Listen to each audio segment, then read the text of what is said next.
আপনারা হয়তো বিশ্বাস করবেন না, এটি একটি সত্য ঘটনাকে অবলম্বন করে বানানো গল্প। জয়পুরহাট শহরে এক পরিবারে ছিল এক ভাতিজা। বয়সে তরুণ, রোজগারের চেষ্টা করছিল, কিন্তু এখনও সংসার সাজাতে পারেনি। পরিবারের সবার ভরসা ছিল ভবিষ্যতে সে কিছু করবে, সংসার গোছাবে।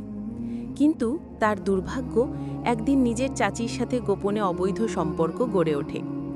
প্রথমে গোপন আলাপ, পরে দেখা সাক্ষাৎ, শেষমেশ সেই সম্পর্ক ভাতিজার জীবনকে ধ্বংসের পথে নিয়ে গেল। চাচি ছিল ধূর্ত, লোভী, নানা ছলচাতুরি করে ভাতিজার কাছ থেকে টাকা আদায় করত।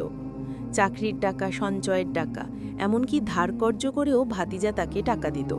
ভাতিজা ভেবেছিল ভালোবাসা, কিন্তু চাচির কাছে সেটা ছিল শুধু অর্থ আর ভোগের খেলা।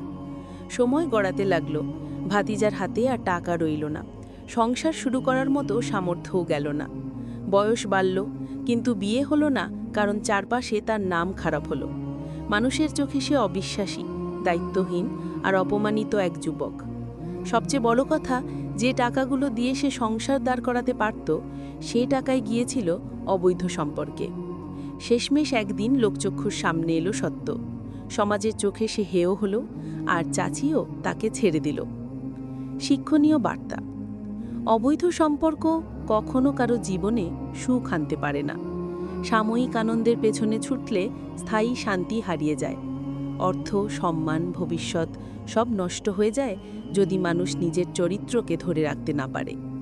তাই পরিবারের সম্মান রক্ষা করা, সৎ পথে চলা আর সম্পর্কের সীমারেখা মানা জরুরি।